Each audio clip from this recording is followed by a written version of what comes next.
The views and opinions expressed on this broadcast are those of wearecolerain.com and do not express the views or opinions of Colerain High School or the Northwestern School District. Welcome to 8801 Cheviot Road, home of the Colerain Cardinals. It's another year of Colerain Cardinal football. This is Chris Emilides along with Brian Wyatt and Mike Rourke here in the booth with us tonight as we bring you Colerain Cardinal football varsity scrimmage action tonight. It's the last week of practice before the Cardinals open up the regular season next week against the LaSalle Lancers. We'll get to that later. A little slow on the uptick tonight as we had some laptop issues, and hopefully it stays going. We have the opening kickoff. Oak Hills has taken the opening kickoff. Colerain starting first on defense. There's a tackle made inside the 15-yard line where Oak Hills will have it first down and 10. So if you're listening, you're one of probably not a whole lot of people, so we appreciate you tuning in tonight. This is truly, Brian, just a test for us to make sure the equipment's working, knock the dust off of our beautiful voices, and get us ready for what will be a very exciting season of Well, we football. do this every year. You know, we're testing the equipment, we're testing the Wi-Fi. You at home, tell us what we sound like, what you see, anything we can do to improve. And for those of you that are listening, we do not have rosters. They have practice jerseys. We can guess who we're watching, but we're not really sure who they are. It's a glorified practice. It's a scrimmage. So Oak Hills is going to take the ball. The first series at their own 13-yard line. Yeah, we got a flag even before the snap. Colerain looks like jumping around on the defensive line, trying to upset the quarterback. Might he cross the line of scrimmage, you're going to get an offside. So first penalty, first play, 5 yards.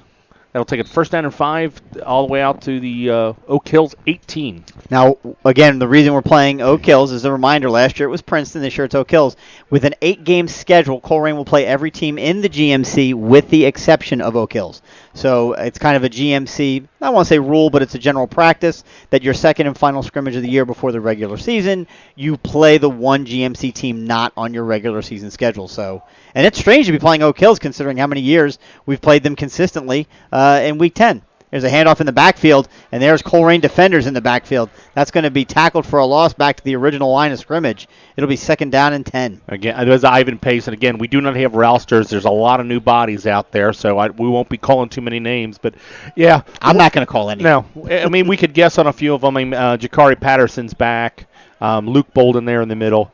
We watch Oak Hills. Struggled last year. They're going to be running a lot of this shotgun, try to spread it out and spread the ball. But this Colerain defense has a lot of starters coming back, and the speed we saw in that first play that they ran from scrimmage. They just tried to run a simple draw, and they lost 4 yards. That Colerain was in the backfield as the handoff was being made. I want to say that the nose tackle right there, he's got number 90 on. Who knows what he'll be in the regular season, but all I know is I believe that young man's last name is Colerain, and I've heard a lot about him. There's a pass across the middle, and it's caught enough for the first down. He loses a few tacklers, and he's out into open space. Big run, catch and run. He's got some wheels, too. I don't know if they're going to catch him. No, I think he's caught all the way. Oh, he got tackled and taken down at the 2-yard line, so big, quick hitter. Taken for long yardage for Oak Hills. They're going to be inside the 5-yard line. Yeah, they run a crossing pattern to clear out the inside receiver. That's the outside receiver, comes across the middle, follows him, finds little lane, and then finds running space. I tell you what, that young man's pretty tall, but he showed a lot of wheels right there, outrunning the Colerain defenders, but he stopped at the 2-yard line. First down and goal for the Highlanders. Take it if you would, Brian. I'm going to try and help Mike here. Yeah, Mike's trying to get the camera set. That doesn't come out Where anymore, were you guys at rehearsal? Wait, we don't rehearse. This is rehearsal. This is rehearsal. So do you need another sandwich?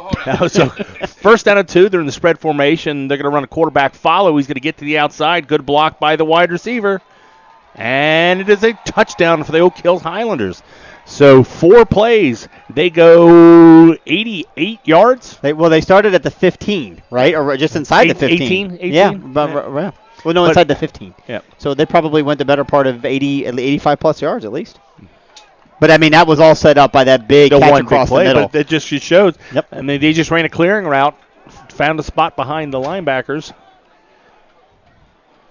And I was impressed with that receiver. Looks like he's 6'3", maybe 6'2". Yeah. But I tell you what, he's got some wheels. Oak Hills, if they want to run the spread, they've got to have the options. And it wasn't that they got to have the athletes, but and the snap's back and the extra point is up, and it is good. So there's a score nobody thought they'd see in the beginning with 10:24 left to go in the opening quarter. And they are keeping at least the time and the down and distance on the board. I don't see any score up there, but unofficially, Oak Hill 7, Colerain 0.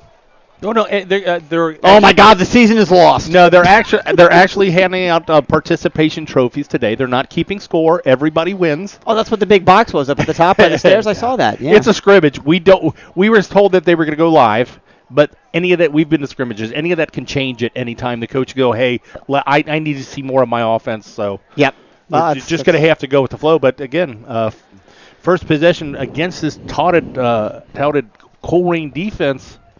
Oak Hill's made some plays. You know what? I almost don't mind looking bad early because knocks your swollen head down a little bit, wakes the coaches up. Mm-hmm. So, hey, see, you guys aren't as good as you think you are. Yeah.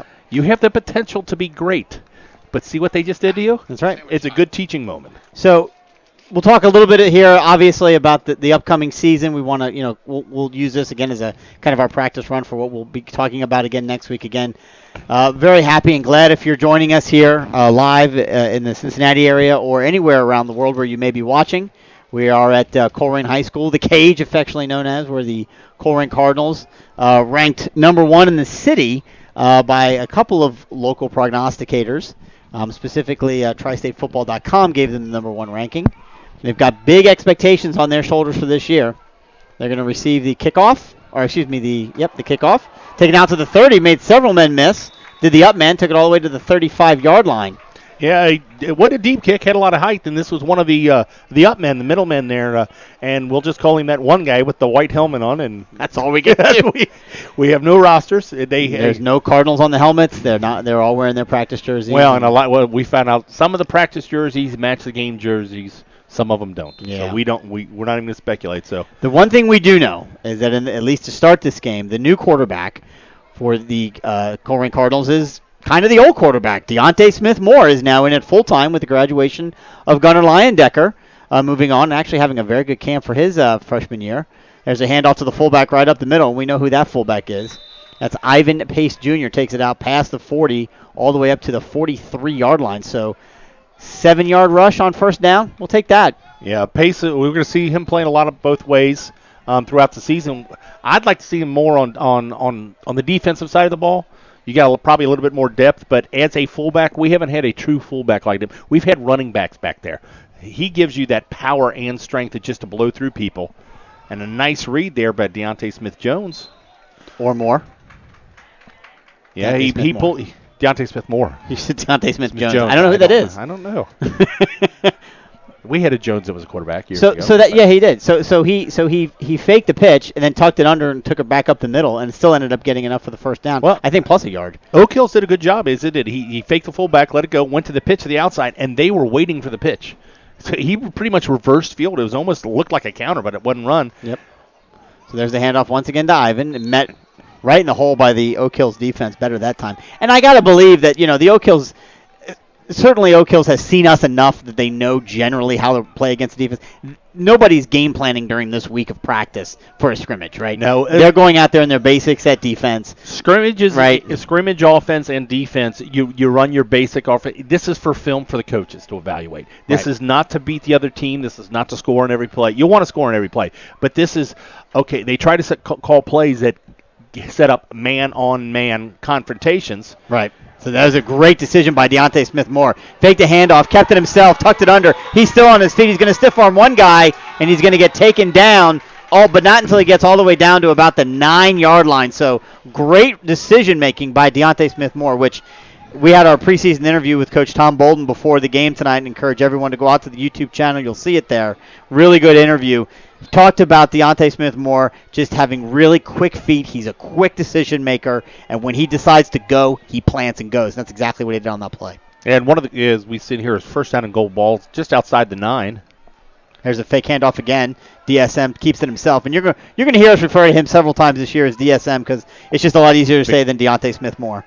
Until a nickname creates itself. But you were talking about his decision making and how smart of a football player. Mm-hmm. I was talking to a couple of parents and a couple of coaches, and they say that about almost all of the skilled positions. This offense, the grade point average. These are smart kids off the field. It's great to have kids that have football smarts, but these are kids that have worked in the offseason and hit the books, and you've got a lot of scholar athletes. So this is a really important area here, right? Second and goal at the 4-yard line. You've got to be able to score here. DSM keeps, and he's going to take it down another 2 yards, I think all the way down to the 1. Maybe got 3 yards on that, but it's going to be 3rd and goal. He tried to take it around the left side, couldn't quite get in. Kudos to the Oak Hills defense standing him up there. They're overplaying the fullback, which everybody does. Sure. At this point, and as I said, there's no counter. They're just lining up, running the straight read option. A couple of guys not in the lineup tonight whose names you will not hear. J.J. Davis, who really came on late last year and just was gangbusters during the playoffs. And also Sincere Jones. It's a nice handoff to the fullback, and he's going to take it, and he's into the end zone for a touchdown. Ivan Pace Jr. doing what he does, taking the ball, lowering his shoulder pads, and just plowing into the end zone. Well, good job by the offensive line, led by Rusty Feth and Aaron Schwender in the middle. We get, what they say, is it 3 or 4 returning starters from last year? 3. You named 2 of them, Ganella being the 3rd. That's also returning. So it's always nice to have 3/5 of your offensive line come back. And here's another success story getting ready to line up. Chris Mangold, who last year set the Colerain record for field goals in a season, only as a junior and having never played football before. Back as a senior for all extra point and field goal attempts for the Cardinals. Snap is back. It's a low snap.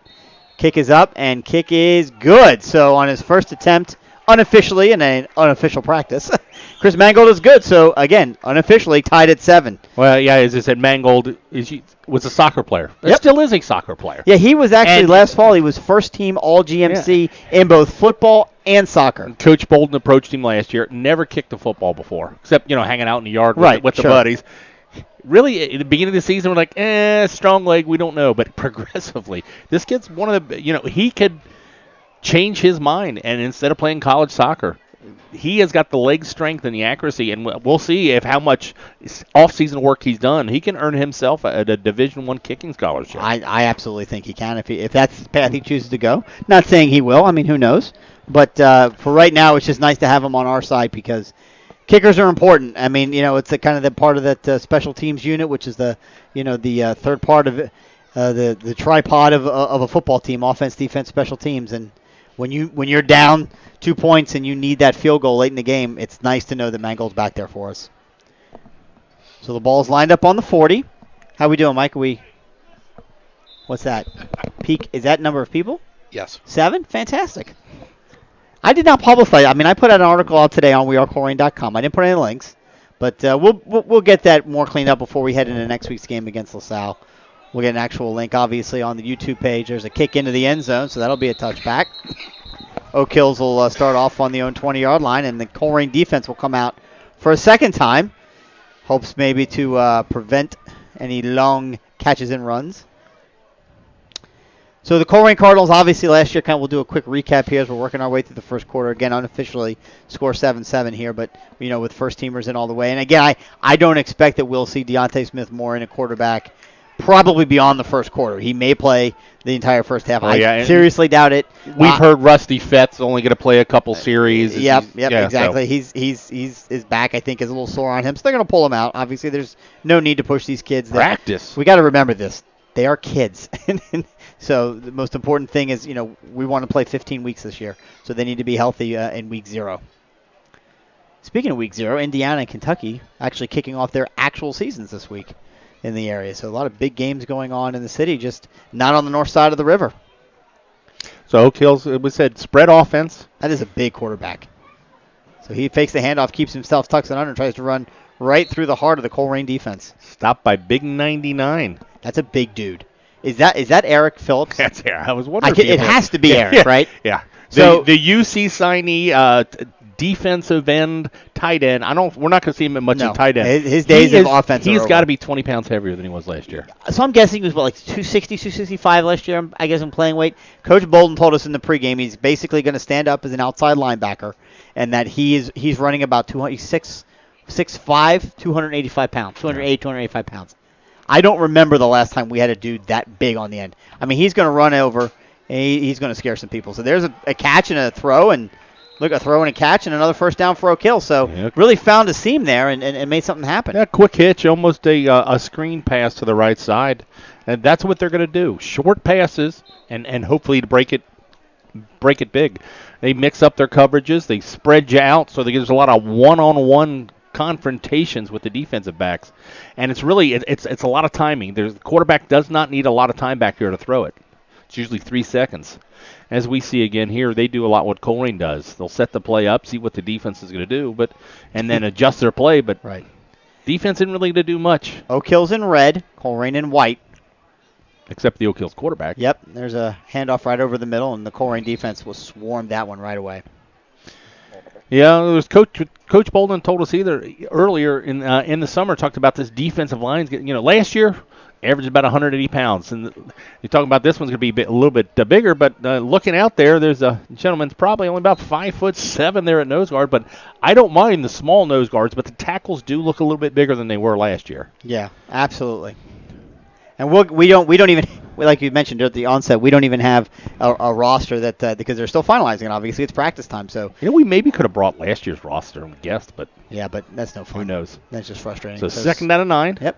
There's the handoff once again in the backfield. Once again, hit in the backfield, but kudos to number 1, whoever that is. He just kind of turned his back and chugged a little bit, picked up positive yards. I want to say maybe 3 yards on the play. So it's going to be third down and about 7. Yeah, there was that nose tackle making the play there. It looks like he's wearing 97, 87. It's hard to say.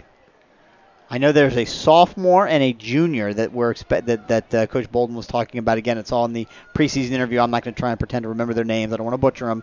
But if you watch the interview, you'll see he talks about some players on both offense and defense that we may not know now, but in 4 or 5 weeks, we're going to know real well. So bunch formation, third down and 7. Rolls out to the right, looking to throw. Yep. Oops. Tell you, that was a good play. That was Patterson. Coming up for Patterson, number 8. Patterson coming up from his safety position. If that ball is thrown to the receiver, he picked that. Good read by him. Is going to bring up our first punt of the evening. And it's interesting, it's a scrimmage. They're going live. A lot of times in here, they won't have any type of return. They'll allow them kick it, and they'll go to cover it, but who knows? It's a scrimmage. They change the rules every year, every minute. Well, they've changed the rules in the freshman and JV games this year in the state of Ohio. Yeah, it's a coach's decision whether to do any type of the kicking game as the Oak Hills punter. Thank you very much. Ball was kicked from about the 35-yard line of Oak Hills, and it made it all the way to the 50-yard line, a 15-yard net punt. So the Colerain Cardinals will come back on offense, and they'll definitely take that. Again, 4:28 left to go here in the first quarter. Again, unofficially, 7-7. Oak Hill scored on their opening drive aided by roughly, I would say, about an 85-yard post catch and run by a very tall, very fast Oak Hills wide receiver. It went in on the next play after that. The quarterback was a keeper, took it in. Like to see Dylan Wiseman, former Colerain Cardinal, scholarship player at the University of Tennessee, down on the sideline helping with the offensive line. Again, just yet another example of Colerain alum that come back and volunteer their time and help out where they can at the young Cardinals. We don't know who they are, but a couple substitutes in the wingback and wide receiver formation from this series. And what we find out from a lot of Colerain pass is DSM takes it 9 yards on the first play. If you play wide receiver at Colerain, you don't have to be the best guy at catching the ball. But if you block, you can find a spot on this field. So absolutely. Now, there's another name that we didn't talk a whole lot about last year, and I think we're going to talk a lot more about it this year. And that's a young man by the name of Freddy Johnson. Freddy Johnson was a freshman last year, and he came up and got some varsity time, very little. But as a sophomore this year, and talking to Coach Rod as well as Coach Bolden, they have raved about his development, his effort, his focus, and they actually expect really big things out of that young man. Actually, I believe he's going to be, as they drop back to pass, and there's nothing there. He gets back, maybe a loss of yard, good coverage.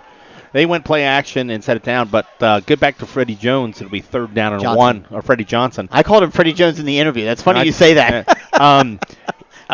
Played some quarterback at the Moeller scrimmage, and you know what? You've got to learn the position, but showed some dynamic athletic ability. This is me talking, but I think there's a very, very real chance that he is the heir apparent to DSM at the quarterback position next year as a junior. That's me talking. I have no knowledge to say that's true. It's never stopped you before. Never before. There's a handoff and a fumble. Ball's on the ground. I think Oak Hills recovered it. Yeah, he looked to give it off, just a simple handoff and kind of indecision in the mesh, tried to pull it back. Ball pops out. There's really not too many people around there, but the Oak Hills player does end up on it. So a Colerain blunder right there. Either one of the quarterback or the fullback could have fell forward that 1 yard, but looked like they were fighting over the ball at that point. Yeah, it's interesting because one of the things that Coach Bolden pointed out in that preseason interview where I asked him what does DSM bring to the quarterback position, and when he talked about, again, the decisiveness, he also specifically mentioned, ironically, the mesh and what a good job he did at the mesh. And here's the situation where it didn't work out so well. It just goes to show you how much Coach Bolden knows. The views and opinions expressed on this broadcast. Indeed. It's a pre-season scrimmage, you know. Yeah, absolutely. You're going to get turnovers. Things are going to happen, and you make your mistakes now and learn from them. That's right. Again, no Sincere Jones tonight and no J.J. Davis on offense for the Cards. They've got just a couple of nicks and dings, nothing serious. So they're going to sit out tonight. There's a sweep handoff to number 1 again. He's pretty quick, but so is the Colerain defense. Yeah, just a jet sweep to the opposite side. Quarterback fakes it and fakes it. He's kept it, and everybody falls. Little student body, inside sweep, gains 1 yard. I'd say. I think if Oak Hills runs an offense like that or any team on this defense, you're not going to run wide. If you're running this spread, you're going to beat Colerain passing the game. Right. Right, and as we've seen so many times, right, with these offenses now, they've become so complex, so interestingly, devastatingly complex that as long as your kids can handle it and they can understand it, they can do some damage. Well, the defense the Colerain runs, it leads a lot of man-on-man. So if you're going to make that big play, big tackle by 71 from his defensive end position. He came around the backside there and took down the running back with no yards. Did he come from the line or come from the end? I thought he came from the line. Okay, yeah, I think that's him. Red high tops. Yep. Good size on him. He's probably 6'2", 215, maybe 220. Yeah, that could be the junior. Again, I'm not going to try and butcher his name. Coach Bolden talked about him in the preseason interview. There's a junior and a sophomore that are going to get significant playing time on the defensive line. 53, big kids. 53 on the other side's got some weight behind him too. So here we go, 3rd down and long, called 3rd and 9. Drop back does number 9 for the pass. He throws it across the middle, and it is incomplete. Knocked down, no flags on the play. So it'll be 4th down. No, Hillside wanting a little pass interference, but a lot of contact, but I think the defender and the ball got there about the same time. Did look a little bit rough because he kind of came over top of him. He came over top of him, yeah. But, again, if they get there at the same time, then he has just as much right to that ball as anybody. So Oak Hills is going to attempt to punt for the second time. Now, I'm not sure if this is the same punter that, shanked it earlier, but we'll see. Hopefully for his sake, he maybe gets a better punt off this time. Like every kid in every spot, trying to secure your not only your roster spot but also your starting spot if you're a starter. This one a much better kick. Really good hang time. Yep, really high, and there's some confusion on the Cardinals side. They let it go, and it goes all the way down to the 20-yard line. So not a bad punt at all. This is be one like you'd see probably J.J. Davis returning kicks this year. So you had a couple guys, and I saw something a little different from that return team. Normally they got one guy back. Sometimes two guys spread side to side. This time they had two guys 15 yards off the ball spread out wide to block the Gunners, and then they had two guys kind of catty corner from each other. So really kind of four guys back, and none of them decided to catch the ball. Yeah, they kind of looked at each other a little bit, but again. You've got a baseball background. It's one of those, you got it. Yeah, you got it. No, I got it. No, you got it. Yeah, that's exactly what nobody had it.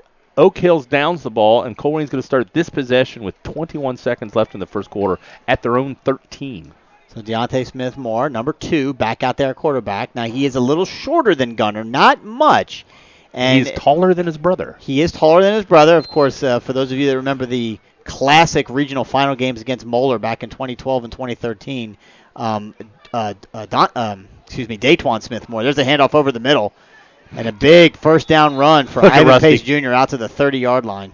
You're watching the ball carrier down there. It is a violent as he runs over the safety.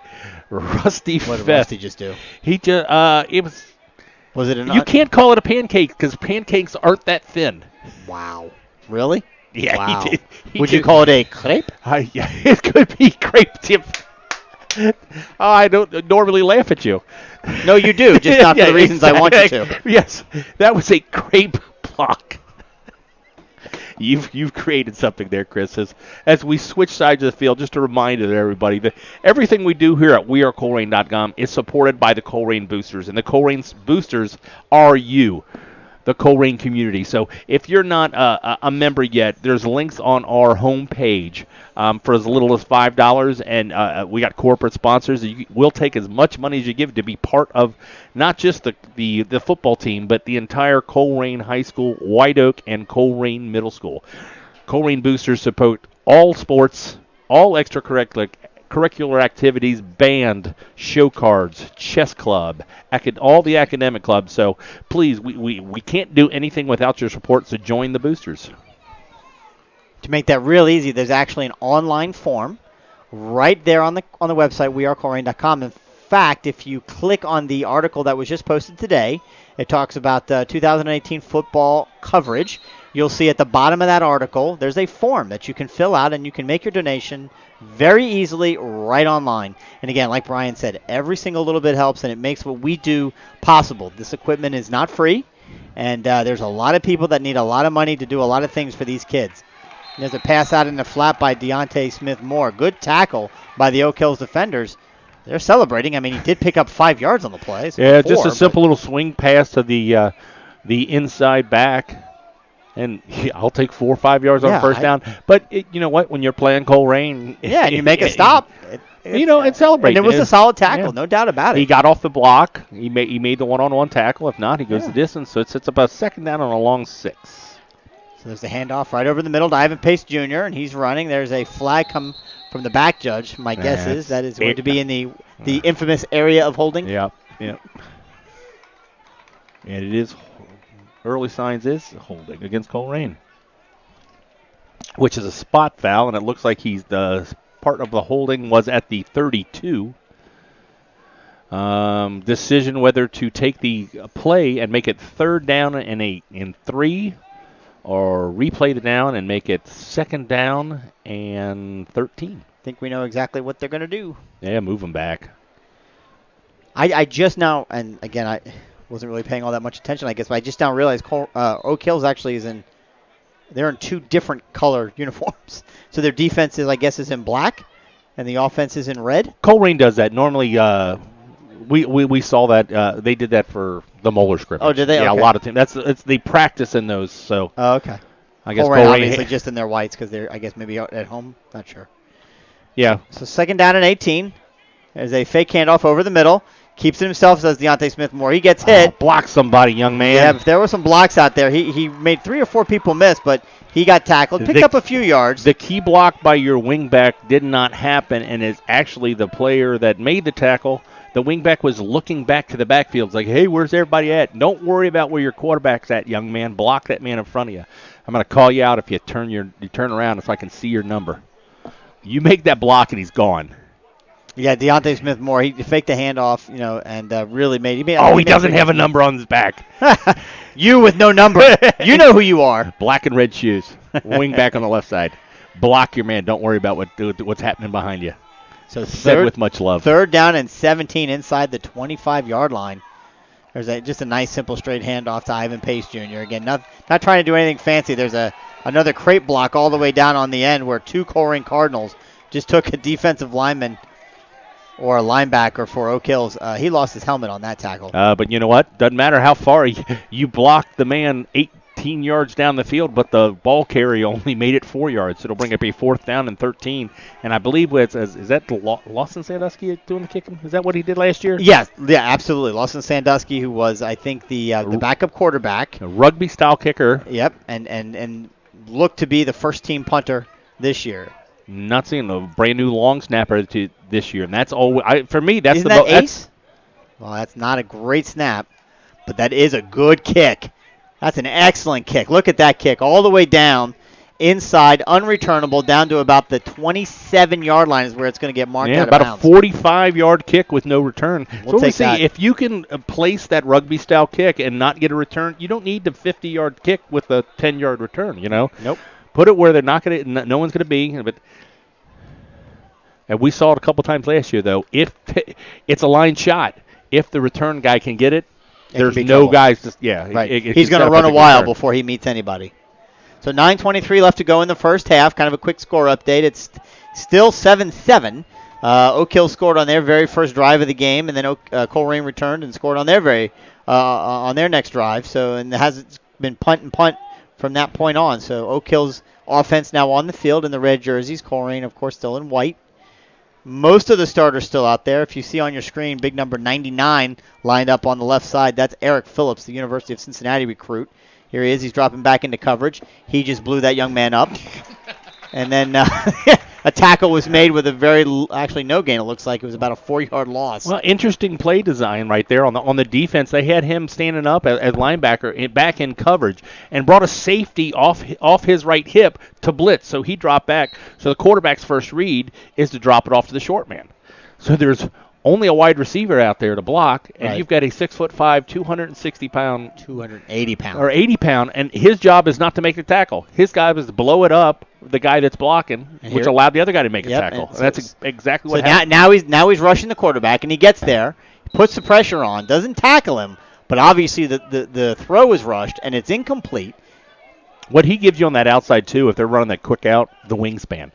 Even if he doesn't make contact with anybody, he obstructs people's view. When we noticed that last year, when he was a junior. He's just got a really long wingspan. Yeah, he's been a late bloomer. There's no doubt about it. But again, you get an offer from the University of Cincinnati. That's not a small school to be getting an offer from. And the pundits have all agreed that Luke Fickle has done a phenomenal job with his recruiting. So it's a good get for Eric and for the university. So there he is. He's going to bum rush the quarterback again. Going to put pressure on the backfield. 9 rolls, and he throws, and he just over the extended arms of his receiver. So negative yardage on that series for Oak Hills. Colerain defense stands, and they're going to get the ball back in great field position. 8.5 to go in the first half, tied at 7. And again, just a reminder, there are several players for Colerain, just as I'm sure there are a few for Oak Hill starters that are not in there. One of the more dynamic players that we're going to talk a lot about this year, J.J. Davis, who, if you listen to any of our playoff games last year, specifically the final game, the state semifinal against Pickering and Central, this kid is electric. There's no other way to describe it. He is fast. He is shifty. He is unbelievable. There's another punt, and that's a much better punt. Spiral punt. Great punt, but it sets up a slight return if it's there. Let's see. He's got it all the way back at the 35. He takes it out past the 50. They're going to get a block from behind. Outkicked his coverage on that one. That had great hang time and distance, but there's a flag on the play, and I believe I saw a block in the back by Colerain. So he took about a 20-yard return. I'm always amazed at that because I just think to myself, and again, it's easy, right? Because I'm up here and they're down there. But if you can't see the front of their jersey, then hands off. You just can't touch them. And yet it happens more frequently you're than I think hitting it a moving target, but it is. Right. I mean, if you can't get your head in front, if you don't see the number on the front of their jersey, exactly. But just hands off. I mean, but you're excited. The ball's coming. I think people are running around. You just want to hit something. Yeah, you know what? That's a great point. So the good return negated, taken back to the 40-yard line of the Cardinals. I see Rusty Feth is still out there, number 65. Ganella's out there. Is at 64. And Aaron Schwender's still at center. That's a big deal. Aaron Schwender's a senior this year. No, junior. Yeah. He's only a junior. He started last year as a sophomore, came on. Having him back, there's a counter right over the middle, and there's a lot of open space there. Good defensive pressure by Oak Hills to stop that run. That might be Freddy Johnson right there made that carry. Was it? Okay. Maybe. It's about his. I'm thinking it was. Just by looking size. Okay, yeah, that might have been Freddy. Ivan is a big fella. He's a big dude. That's Freddy Johnson in motion. There's the handoff to Ivan. He's going to take it, lower his head, and he's off to the races. He's gone. Ivan Pace Jr. made 2 or 3 men miss and just took the ball 48 yards for the touchdown. Yeah, I won't say he made them miss. He instilled his will upon them by physical contact and ran through them. He didn't make a miss. He hit. He found them. The funny thing is, he hit two guys going left, and then he turned right. It's almost as if he said, "You know what? I'm going to level you, and then I'm going to just run the other way." He blocked for himself. He really did. He really did. Well, that's what Ivan brings to it, and we talked about that. A true fullback. He really size and speed. I mean, he's not going to run away from every team. That's right. There will be guys that'll catch him. There's no doubt about it. His size, he will move forward as the extra point is again good. So now, unofficially, with 7:35 left to go in the first half, Colerain up 14-7 on Oak Hills on the back of the 48-yard touchdown run by Ivan Pace Jr. The way that we talked about this in the preseason interview, what Colerain and what the coaching staff learned last year about playing guys both ways. I mean, even Deontay Smith Moore. You remember he played outside linebacker a little bit. He played awesome against Pickerington. Right. Made some big plays. Right. I mean, there's a lot of guys that got a lot of experience playing both ways. But the one thing we noticed, I think, Brian, you would agree, in that state semifinal game that we lost to Pick Central, obviously the fumbles, the turnovers. Got gassed. They got tired. You could see it in Ivan. He was just you think run about down. it, too. Last year's team, even though it was state finalists, you had state semifinalists. State semifinalists. Guys going both ways. We're all sophomores and juniors. They're underclassmen. So you've got 15, 16-year-old kids going both ways against 18-year-old men. That's true. I didn't really think that you're right. They were all underclassmen. We didn't really have any. I mean, Javon, we thought Javon was going to play both ways. He really did. He really didn't too much. Right. And then Sincere played both ways. Sincere did. Deontay did a little bit. Even at one point, we even saw JJ, I think, got in and played a little bit of defense. But yeah, I mean, there's all those guys. Ivan Pace, of course, middle linebacker or outside linebacker or middle linebacker. Yeah, this team has got a few underclassmen that's got to step up, give them a little bit more depth. Yep. So the upperclassmen don't have to spend as much energy going both ways. We see the kickoff again, not into the end zone. The ball is going. How do you let it hit the ground at the 6? And it's still scrambling around. Still doesn't have it. Drops to his knees, young man. I don't think you're going to be starting back there when the season starts. That's why they call it scrimmage. 3 guys standing right within 5 yards of each other. The ball hits at the 4-yard line, bounces straight up, and then he picked it up, I guess, and took a knee. I think he took a knee at the slipped. 5. No, he you think it was an oh my moment. Yeah, I'm about to lose my head, so I'm going to go ahead and get down.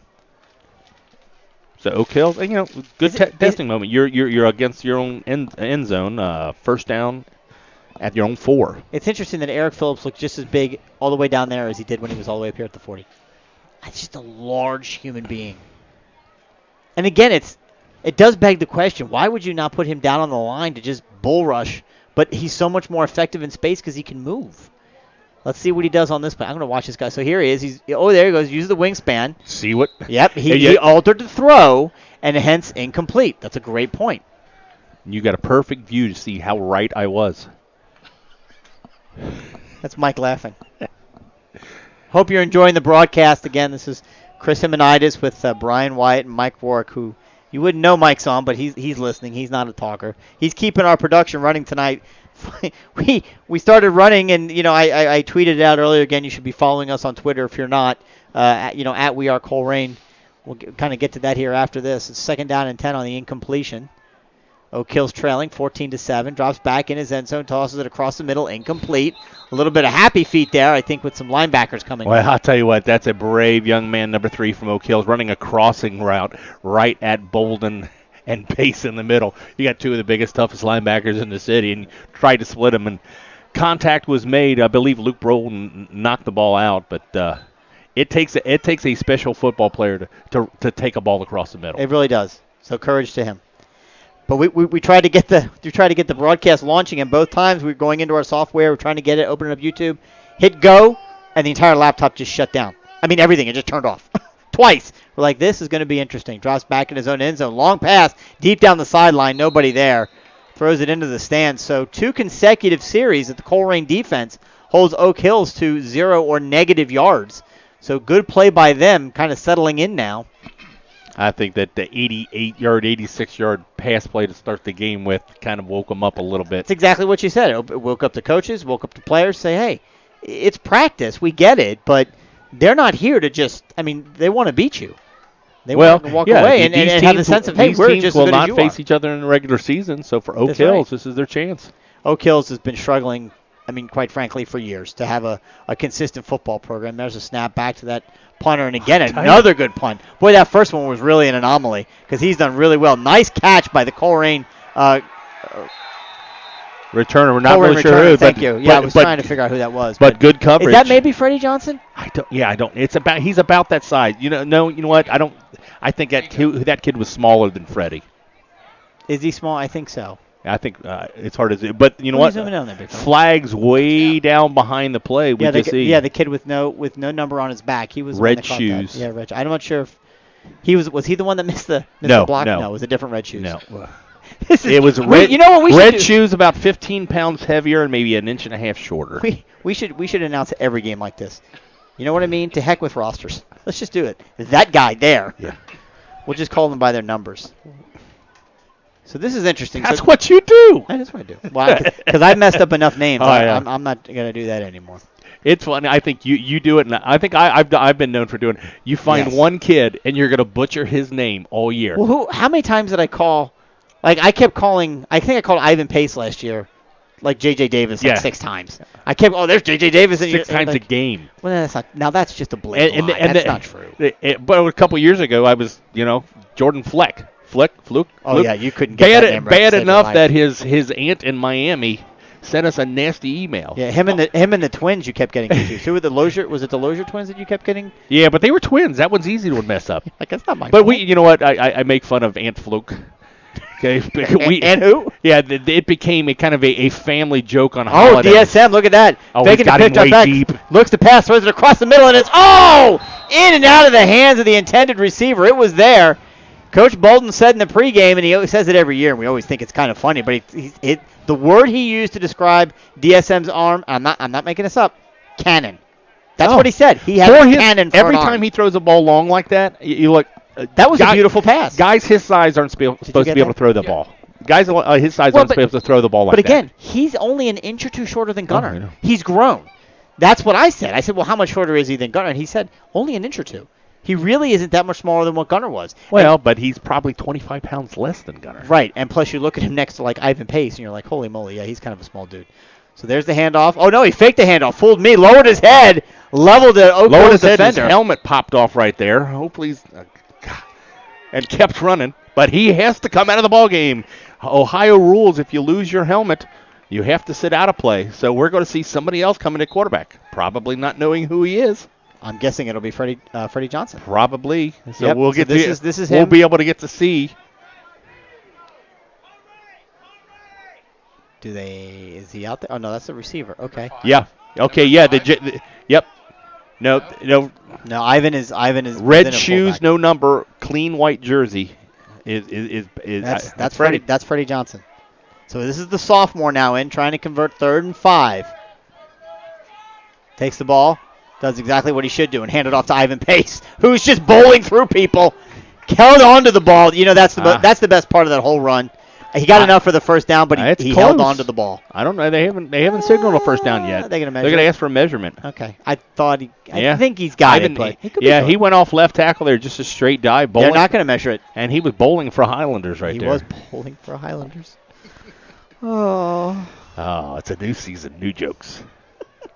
And yet the same stale place. Anyway, no, that was actually not bad.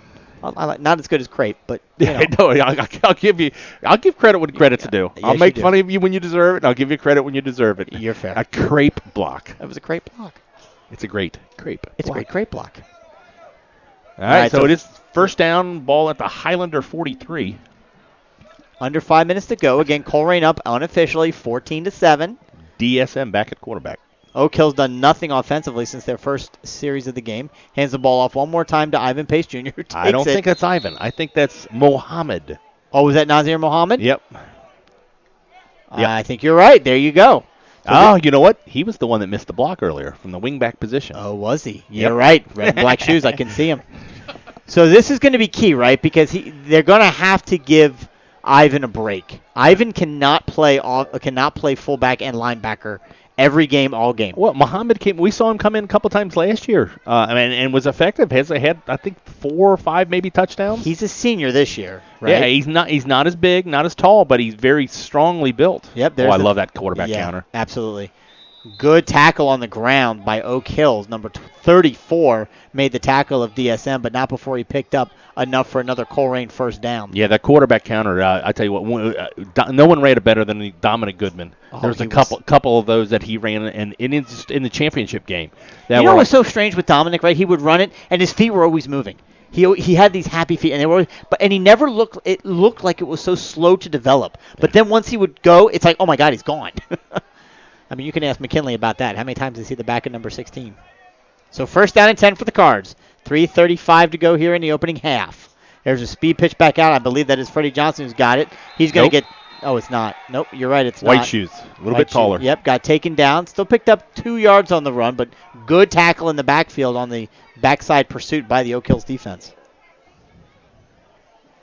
I'll tell you that wing back looking. He's taller than DSM. Got a little bit of size to him. Don't know who he is. Again, no rosters, but it's a big secret. Who's that down there in the red hoodie? Do you know who that is? Red hoodie. Yeah, down there. Who was wearing a hoodie in this weather? Seriously, right? Never mind. I thought it was somebody else.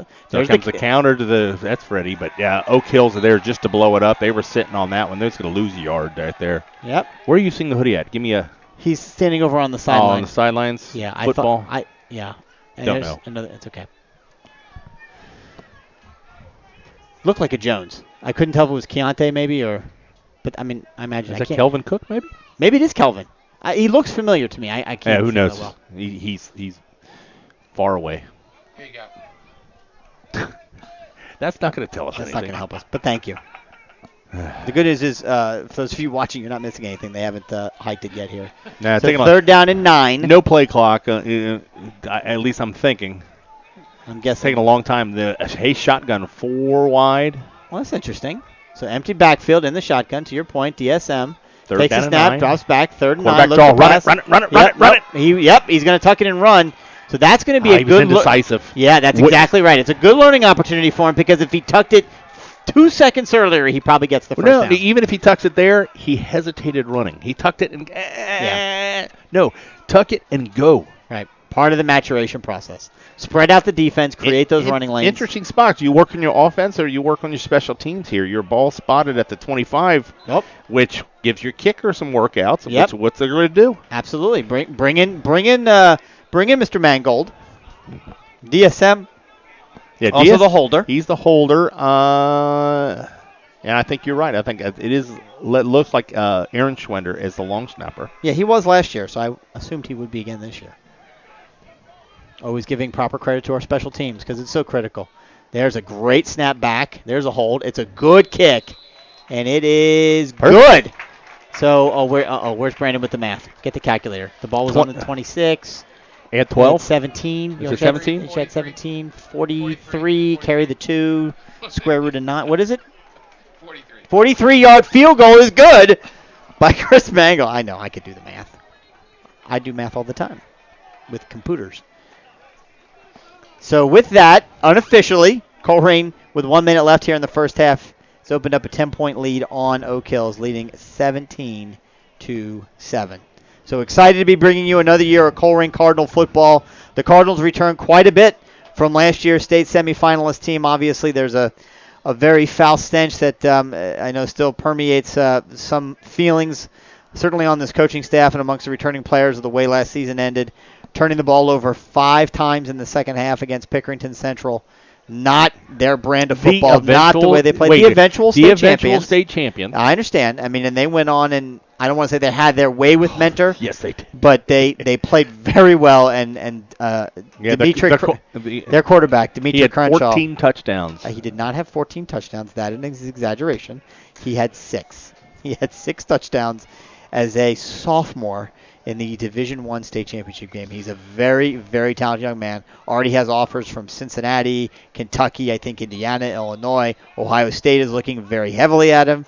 My knowledge has not offered yet, but I would imagine by the end of his junior year, he'll have that offer. So Mangold's got the ball set up, tease it, end over end kick. It's going to be short of the end zone again. This time it is caught right at the 5, taken up to the 10 to the 20. First man who touches him is right at the 19, and that's where he's taken down. Oak Hills will start off first down and 10. They'll probably give him the 20. Yeah, and that's where they'll I go. don't know if it's by design or by the elements that are out here. It's very sticky. The ball doesn't seem to be carrying mangled. The air is heavy. He's only had one in the end zone, but he's got good height, and most of them are falling right around the 5-yard line. Good coverage. The ball will be spotted at the 20-yard line. The question is, Brian, there's 58 seconds left here in the first half. Are we going to call it quits at halftime? You know what? I think What would you like to do? It depends on what they're doing. When they start making wholesale substitutions, yes, let's do a little bit with the second team. Okay. When they start getting the third and fourth ones on, it is Friday night. I've got a date. I'm sure you do. I'm kidding. And I have to get home. I'm tired. How you doing, Mike? Doing good. Good. Glad to hear it. I talk to you off air because I know it drives Brian nuts when I talk to people that aren't. That aren't mic'd. But he is mic'd. Mike, say something. Yeah, I just never bring the microphone down. Mike is live. Mike is live. How about that? Oh, now he put it up again. Yeah, You're the best you one. might ask him another Mike, question. there's like 6 people listening. It's okay. See, that's what he's the brain. Oh, it's up to 14. 14 people. He's the brains behind the beauty out here. We need guys like Mike, like my son, who know how to plug things in. Yeah, Brandon's not with us tonight. I'm not really sure where he's We at. don't know where Brandon is. He's got a lady folk in his life now. He's got a social event. He got something going on. Good for him. It's scary to think that my son is now doing adult things. Well, he's 30 years old. I was going to say, He he's should only be. 38. Oh, no, wait. He's not 38. My bad. Is he 30? Is he actually 30? Yes. Was that this year? Yes. We got to plan something for during the season to really embarrass the hell out of him. I've done that all of his life. I know. But, I mean, on So, second down and 9. Kills drops back, looks the pass. There's Eric Eric Phillips. Phillips putting pressure across the middle, forcing the throw down the down the right sideline. Incomplete. I tell you, this Oak Hills quarterback is rather elusive. They haven't hit him many times. But No. they force him out of the pocket, and he does make good decisions to throw it away where nobody can get it. But, yeah, you got Eric Phillips with both arms extended, waiting for the big bear hug. That's what that was, right? It was an eclipse. It was a total eclipse. Here's the thing. Total eclipse of the quarterback. I don't think that was too easy. I know, That's a it was softball. easy. So now he's down on the ground, right? So he's got a hand in the dirt. He's played this whole series as an end. There you go. So there he comes. Bull rushes. They got his hand out there. The pass is complete out to number 3. It's inbounds. Yeah, it's going to be about he needed 9, got about 4. So bring up another fourth down, another 3 and out.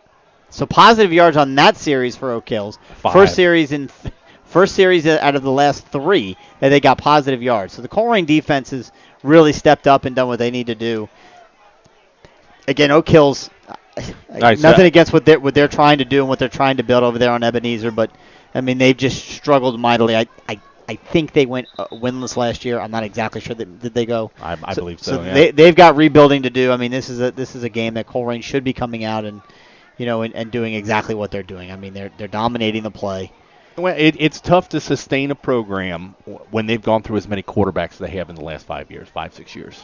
Yeah, and coaches too. I mean they've. I mean, coach have only stuck around for a couple years till they've been let go. A coach needs a time to build up through the middle school program, and it is interesting. I've never sat down and done it. There's a snap back to the punter again. Let's see. Oh, see now that one he shanked. See now that one he completely shanked. Okay. So I guess is the problem with that kind of kick. No, you know what I saw there? What'd you see? Tell me. He tried to kick it away from the return man. Is that He had right? such a good return last time, and he angled himself to the sideline and was kicking away. So where he had a negative 1 yard kick. It didn't make it to the line of scrimmage. Well, no, they were on the 25, and now they're still on the 25. So I Yeah. think they're just basically saying it was a 0 yard net punt. But yeah, he was aiming it. Is that right? He was thinking too much, and he was trying to angle it away from the return man. See, that would be maddening to me as a coach because the last 3 punts he had were excellent. Excellent. I mean, a 45, 50-yard with no return. Great hang time. Yeah, DSM back in the shotgun, 4 wide, takes it, looks to pass, and he does. Complete to the outside. And great tackle. Nice play by number 23 of Oak Hills. Just really manhandled the Colerain wide receiver, shed his block, and then made the tackle for no gain. Yeah, I almost give that on the receiver of that. You've got to make a decision. You're either going instantly inside your blocker or instantly outside. He kind of hesitated and kind of went half and half as we run a quick out that time. Right, and 10 seconds left to go, 9 seconds left to go. I got to call a timeout. Yeah. They're going to want to call a timeout. Again, they're trying to run, a 2-minute offense. It's going to be 3rd down and about 6. Again, I'm sure they're going to trot Mangold out there, and they're going to give him another chance to maybe. You got time for one more play. You got a chance to throw 9 seconds? Yeah, throw. It's got to be a quick hitter. You've got all your timeouts left. You have 2 timeouts left, which doesn't matter. Well, I mean, it does if you don't get out of bounds, lay down, call a timeout. But on this one, you kind of take a shot at the end zone. I think a little fade. Because if he gets tackled short of the end zone, that's going to run out the clock. You need about 6 seconds to run a play. If it's a snap, catch, throw, it's all timing. But if it's a read, you've got to scramble a little bit and take any time now. Then you don't have enough time for a second play. Brian chasing butterflies. It's a gnat. So next week, the Colerain Cardinals open their season here at home as they have for the past 4 years against a very familiar opponent, the Red School on North Bend Road. The LaSalle Lancers come to visit, and we have some payback in mind. So 5 wide receivers, no one back with the quarterback. This is interesting. Spread out the defense and see what he does. He's going to throw the ball, and he does exactly what we talked about, throwing it into the end zone, seeing if he can find something That's pass happen. interference. He did not turn around to make the play. He didn't turn around at all, and there's no flag of any kind. 3 seconds left. Boy, you nailed that. 6 seconds for the play. That's why they How paid is there me no the big bucks. flag for that? They pay you? I don't get paid. Yeah, he didn't turn around. At all. He just face guarded. He went face to face me and made contact before the ball got there. Whatever. I don't know how you don't call that, but that's fine. It's a scrimmage. More practice for a kicker. That's right. And honestly, you can't, in my estimation, you can't have the kicker practice enough. I've never heard of a kicker kicking his leg off. They can in practice. Repetition is good there, but nothing better than live. Exactly. Guys coming at you. So here we go. Ball's on the 21-yard line now. It's a 38-yard field goal attempt. 29-yard line. Snap is back. Hold us down. It was a high snap. It's a low kick, but it's long enough, and it is good enough. Good job by DSM right there. Yeah, that's 2 of the 3 snaps that we've seen on field goal attempts and extra points. They've not been great, but they've not been horrible, and DSM's done a great job putting it down where Mango can be perfect on all of his kick attempts. So at the end of the first half of this scrimmage, we have the Colerain Cardinals at 20 and the Oak Hills Highlanders at 7. And really the story there for that first half, in my estimation, Brian, was the Colerain defense.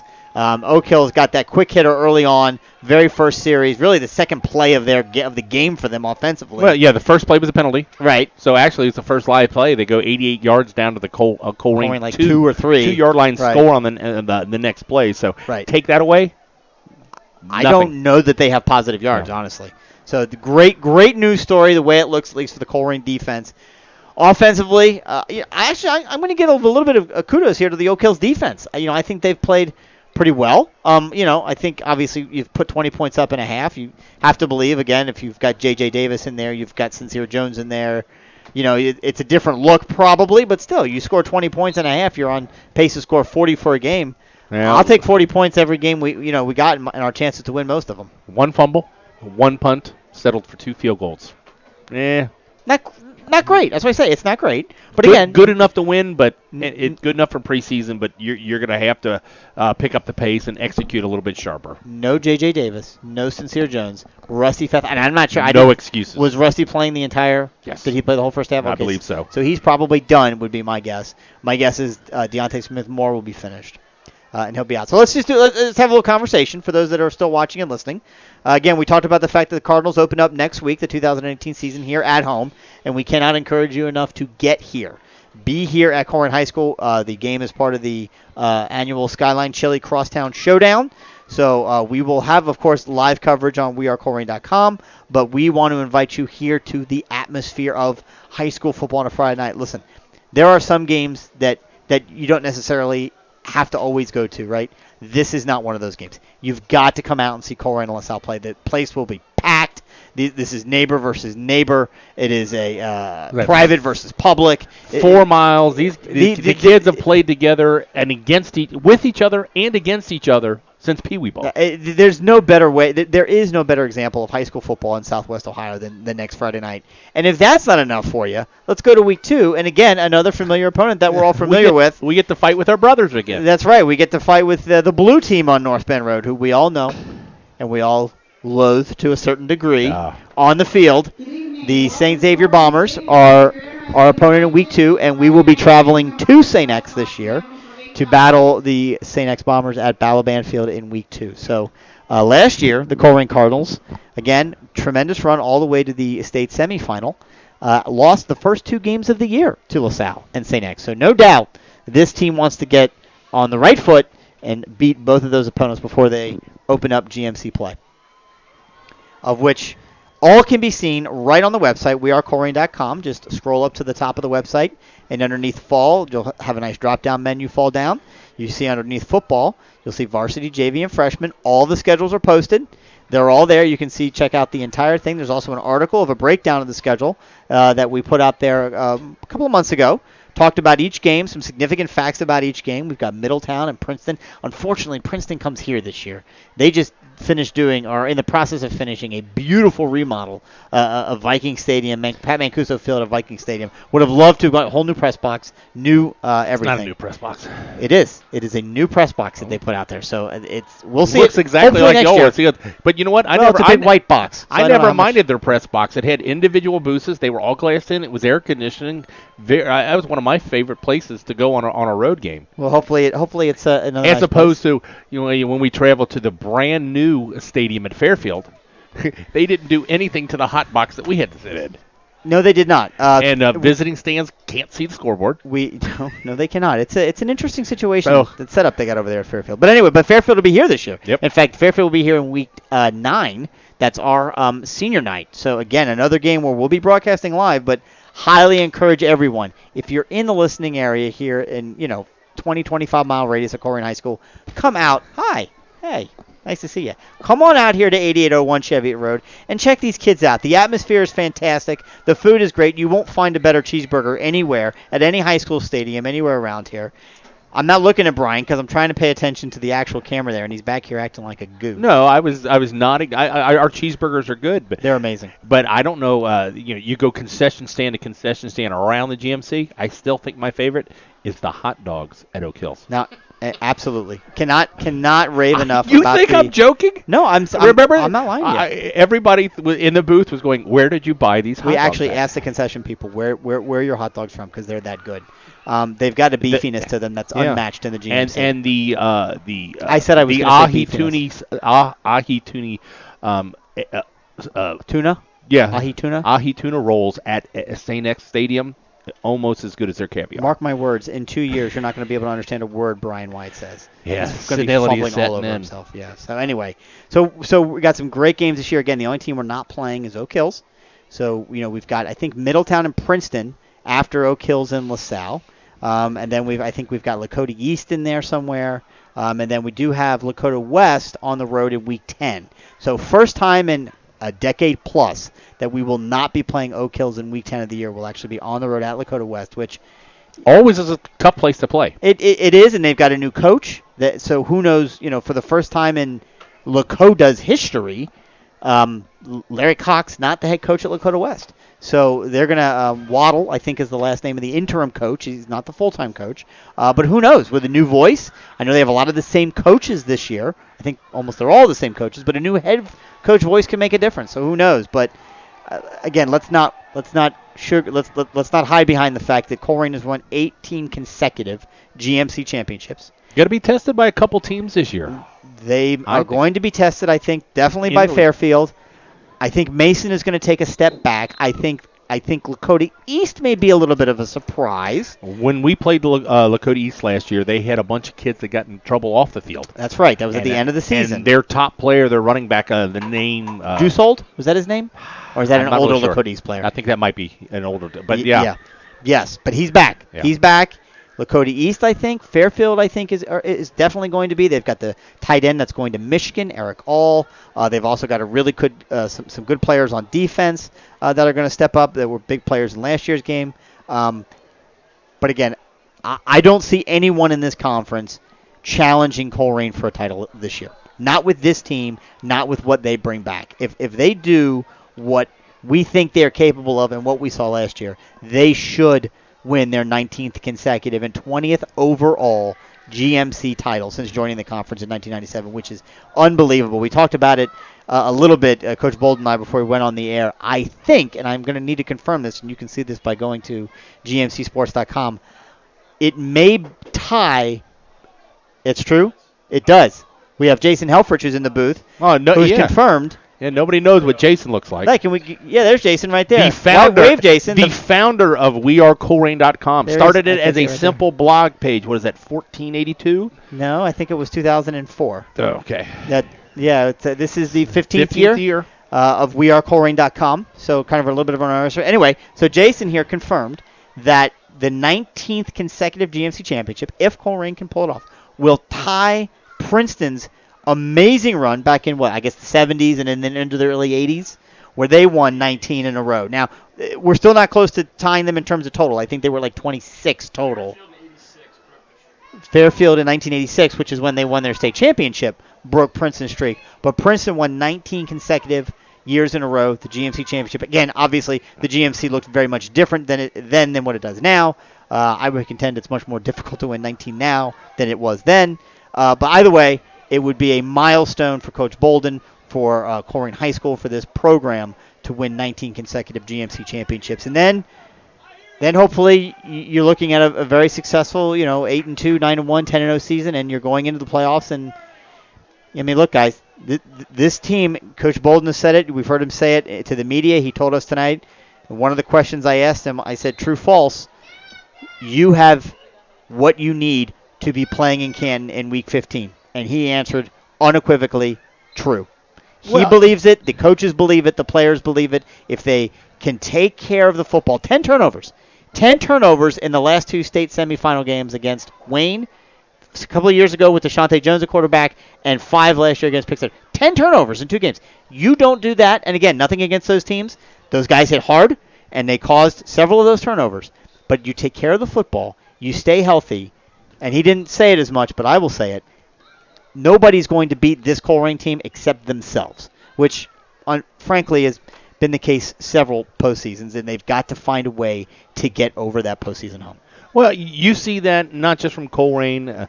I mean, they had their runs in 4, 6, and 7, 2005, and all that. But you see that not always the best team wins.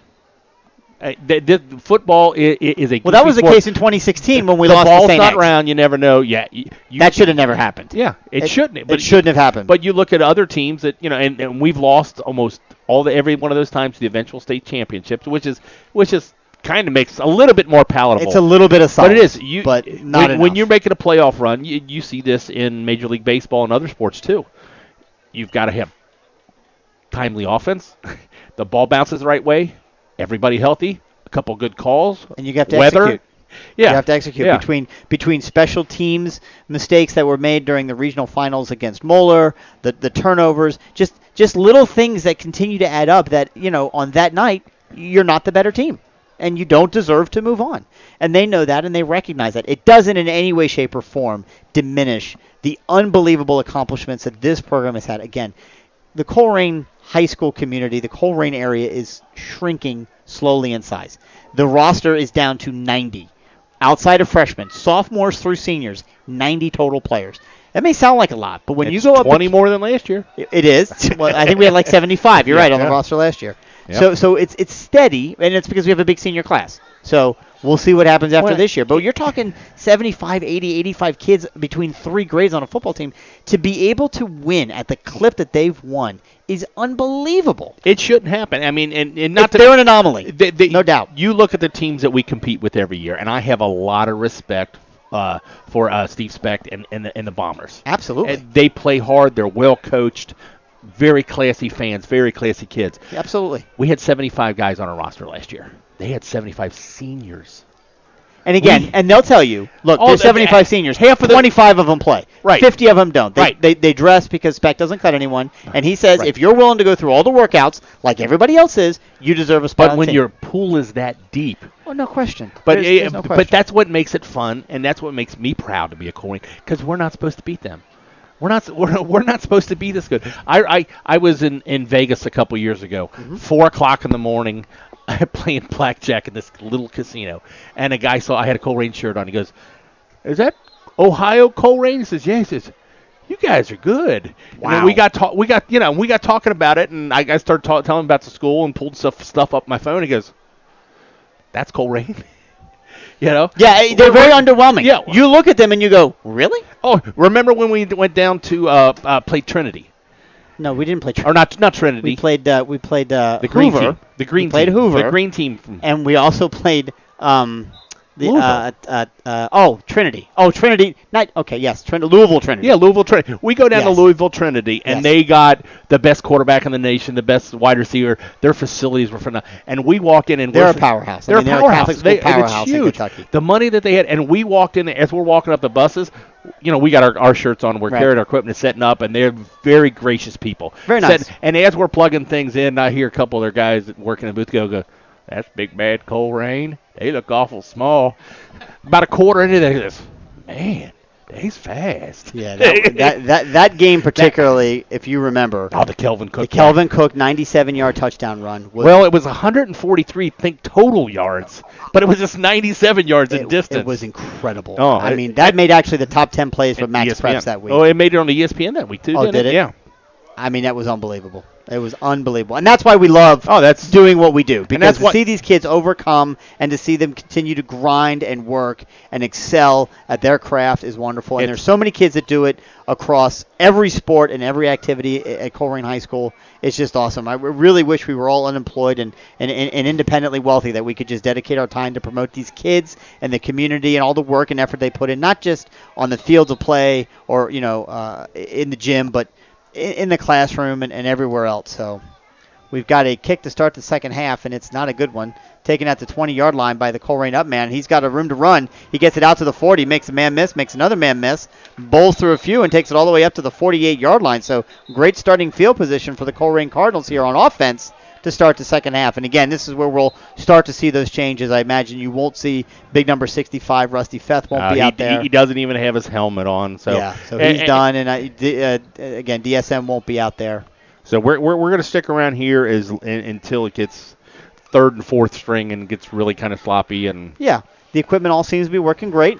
The picture looks fantastic. We're running that on an HD, and that's only at a 480. Yeah. We'll kick that up when we get into the season, and we're confident in the Wi-Fi strength. Freddy Johnson looks like he's playing a little quarterback here. And Yep. gives it off to Muhammad up the middle. Who's still on his feet, takes it around the Look at side, that. and look at that, he's gone. Muhammad stayed on his feet, took it all the way down the left sideline into the end zone for a Colerain touchdown. I'm saving my voice box next week because I plan on saying touchdown Cardinals quite a few times. Yeah, but Brandon's calling every one of his touchdowns. He's already got dibs. On who? On him? Yeah, on Muhammad. Okay, But, he can have Muhammad's touchdowns. But yeah, to recap that play, it was just simple dive up the middle, and he was kind of stopped not because nobody tackled him, just because there was a massive humanity. There was a wall of people. But he stayed on his feet. Nobody touched him, so he popped outside and kind of peeled off to the left and whoop, gone. Showed some speed right there. Hey, look at this. Backup kicker, number 80. He's got one short pant and one long pant. That's interesting. It's interesting the way you said that. One. Yeah, he could be some. Yeah.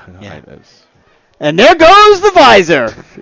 Coach Bolden has just tossed his visor 10 yards because he's not happy with the way that the special Chris, teams I believe that's closer to 12 yards. Don't sell him short as the extra point is up, and it is good.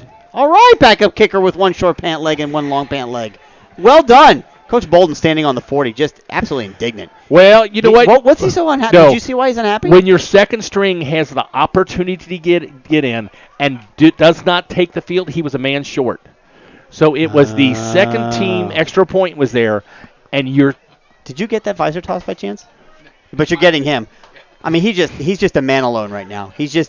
You know, and it's No. because of his love for the kids. No, He's like, look, you needed to be ready. This was your spot. And no, not just that. And I used to teach that to Brandon. When Brandon started most of the time, but when he was an underclassman, you walk next to that coach, and every time get this. He's walking up and he's talking to Eric Phillips. and every time that coach is looking for somebody to get in, See the you're difference in standing size right next to between him and making eye contact. Me, coach. Yeah. Me, coach. You always have to be willing, and that's what he was mad about. You were getting your shot to play right there, young man. Yeah, and it was Take it. So he's sometimes, and obviously Tom's got the headset off. He's not running the second half here. He's the other coaches are going to take over, and they're going to run the second half here. And they're going to line the ball up I here on the believe 40. in the past, Coach Fisher's kind of run the JV a little bit. It looks like he's got the clipboard, but no visor. And it looked like, look at the haircut this year. Coach Fisher had long hair a couple of years ago.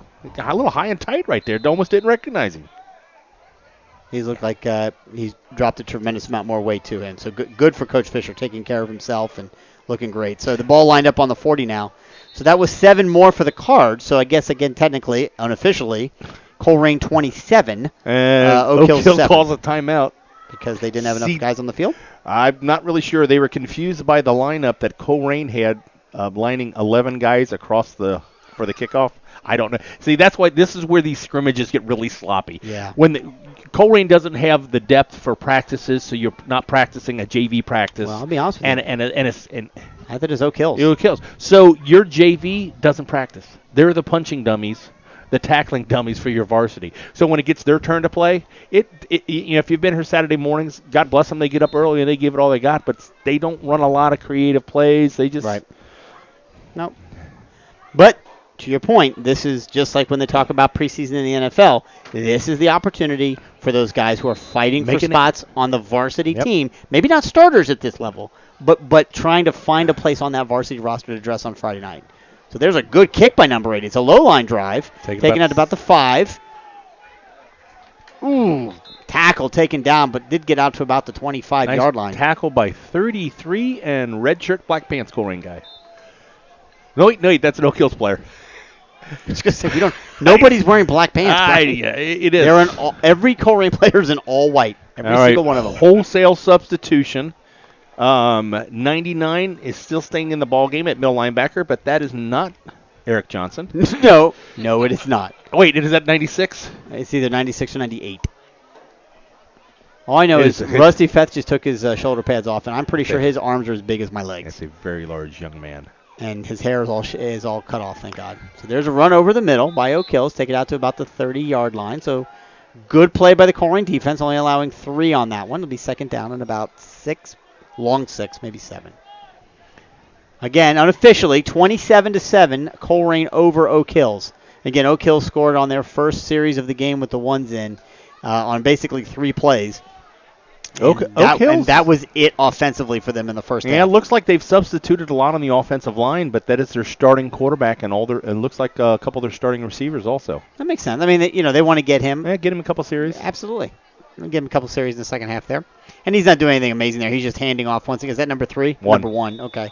So he takes it all the way out. He's going to, I think, have enough for the first down out to about the 35-yard line. So that's interesting. So there's number 20 on defense for Colerain, and that was Freddy Johnson's number, I thought, last year, but that clearly isn't Freddy.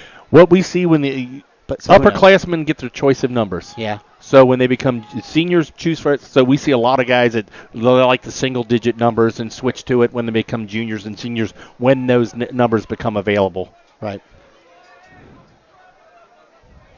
I never understood that. Why don't we'll finish up this series for Oak Hills and then we'll wrap it up. Let's do one more offensive for Colerain. For Colerain? Okay, yeah, we'll see what Freddy Johnson can do. Yeah, we only saw them one play. There's a handoff in the backfield on a sweep, and Colerain's defense was all over that. They did get the first down on the last play, but they just lost 4 yards on that play. So well read by the Colerain defense. Looked like is that 36 from the defensive line and 32 defensive end and 42 middle linebacker. Tell you what, these backup middle linebackers got some good size to them. Got a little bit of depth there, it looks like, if they can play. Snap is back in the shotgun, 4th and 14, looking to pass it across the middle, and it is almost intercepted in and out of the hands of a Colerain defender. He kind of dove to try and catch it. It would have been an amazing catch. But either way, I'm sorry, my apologies, it was third down. Yeah, it was third down, yeah. Just a simple crossing pattern, post pattern, really, by the single receiver there from Oak Hills. Underneath coverage was there. He throws it in between, and the deep coverage, if he would have caught the ball, would have taken his clock off. So yeah, your quarterback threw you into double coverage right there and kind of gator-armed it a little bit. He did. So bring up a third down and 14. Yes, third down and 14 now. It was second down and 14 after the tackle for loss on first down. Now it's third down and 14 after the incomplete pass.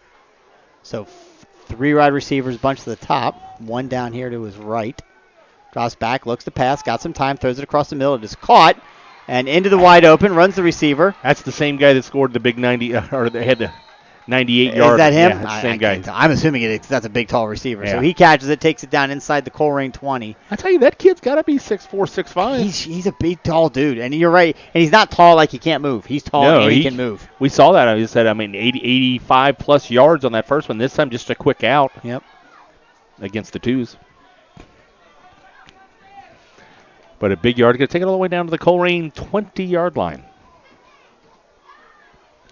So we'll kind of, we'll wrap up kind of the scrimmage when we say that, kind of the final was, I think, 27-7 with the ones. I think that's a fair statement. Look at Tom. Tom's just roaming around out there at the 35-yard line. Whatever. It's a scrimmage. It's my field. I can walk wherever I want. He's taking a look at the defense from behind. There's a nice handoff by Oak Hills that is immediately stopped in the backfield. 5-yard loss. Good play by the defense. So it's going to be second down and 15 now. Came from the defense end. And again, if you're listening at home, our email is not open because Brandon has the key to that, and we're not really taking the calls. But let us know what you're hearing tonight or what you're seeing. How does it sound? How does it look? radio@wearecolerain.com, and we'll hopefully work out the bugs for next week. So there's a rush by the Colerain defense. It is a pass completed to number 3, and it's going to be about a 1-yard gain. So he dropped back about 8 yards before he unloaded it. Was caught, but again, the Colerain defense was right there to make the tackle. So it's going to be third down and 14. Simple middle screen read by the middle linebacker, 96. So I got to believe down this far, you want to give your offense a chance to do something. So they're probably going to maybe go something intermediate here, try and pick up some yardage. Well, you get about half of it. Yep. Who knows, though. They might want to take a look at their kicker if they don't get it. They haven't attempted a field goal, or they had 1 extra point. They did. That's true. Way back when the sun was still out.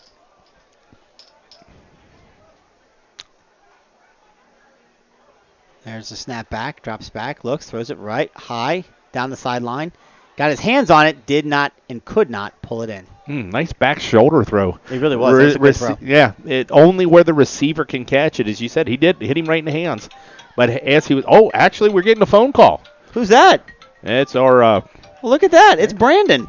Oh, he would like to FaceTime. I don't know how to FaceTime. Just answer the phone. What's up, Brandon?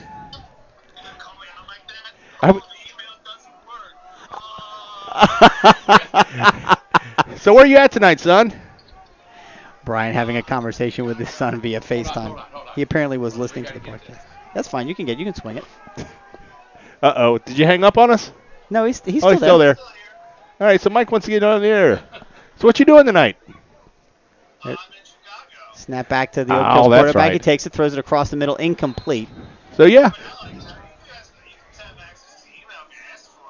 I know, but it's we like to pump you up and make you feel important. You are important, Brandon. We miss you, buddy. Literally the 30 seconds I tune in and you call out my name. Is he trying to make us think he hasn't been listening all night? I must be that important that my name gets used right away. Uh-oh. All right. Yep. Hey, we got to get back to the game. The third string JV's in. Hey, ask him how the broadcast is. Hey, how's it look so far on your end? Was it? It looks fine. I only saw the last 30 seconds. Sounds good. Sounds good, except for that other guy, Dan. I know, but he's here every week. We gotta put up with Chris. Hi. All right. Love you, buddy. We'll see you next week. Love you too. All right. First down and 10 for the Colerain Cardinals. That fourth down conversion was incomplete. There's a counter. Uh-oh. Handoff. And One man to beat. One man to beat. And oh, my goodness. Don't dance. Number 27. He did dance a little, didn't he? But he picked up about 8 yards on that run. So number 27, whoever that is. Tuck that ball in, make one cut, and go. Hey, but you know what? That's the exact same thing J.J. Davis was doing. the first 3 or 4 games of last year. Oh, remember? when you said this guy will never make it on varsity, he just doesn't have the. Well, because he just wasn't doesn't have the planning and going. He doesn't have the make you miss kind of moves. And there's a keeper First by down. Freddy Johnson who's going to get the first down. They're going to give it to him, I think. Yep.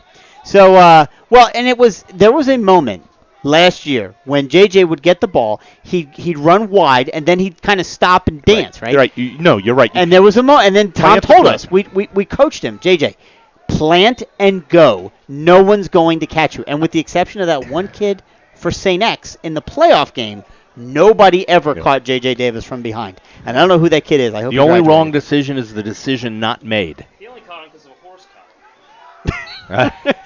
Jason Helfrich, who, by the way, is significantly more bitter about our losses than I am, just so you understand and recognize that. That is made bitter. it a point to say that the only reason J.J. Davis was caught from behind in the St. X playoff game was because of the horse collar that I believe, Jason, was not called. Not called. Hence, it's not a horse collar. I don't think he would have been able to grab him, though. If he was shoulder pads. We did win the game, Jason. That was his only... Oh, nice pitch to number 27.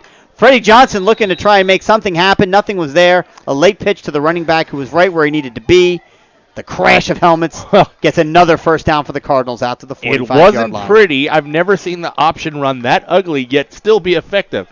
You know, he just learned it, and he pitched that with his left hand. Not sure if he's a right-hander or left-hander, but the decision was made correct. He was bottled up, tried to cut it back. There was nothing there. Showed a lot of athleticism right there and got the play off, and 27 picks up the first down. We're going to keep talking until the 4 people watching right now all disconnect. I'd like That's to what thank it's gonna Tom for listening and Jim for listening. And Sandy in Albuquerque, appreciate that. Fakes the handoff, does Freddie Johnson, keeps it himself. Going to pick up another 4 yards on first down. So, again, this young man, only a sophomore, really getting his first turns at quarterback last year.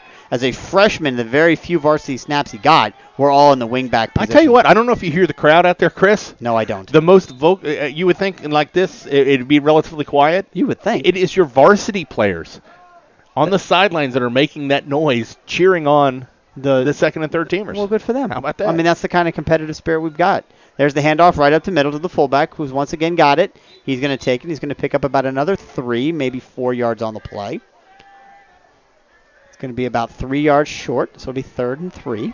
Colerain again up 27-7. Thought that Oak Hills was going to score on that last series. They had a shot there, and then they got tackled for a loss and couldn't recover from it. So, again, the Colerain defense has just been stellar tonight. And now even the backups here, the backups of the backups on offense moving the ball a little bit. There's another handoff over the middle.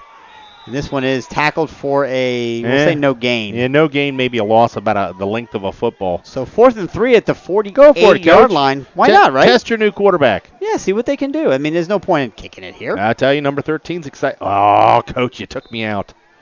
He was excited. Then He came goes, right yes, out. we're going for it, but then he got subbed.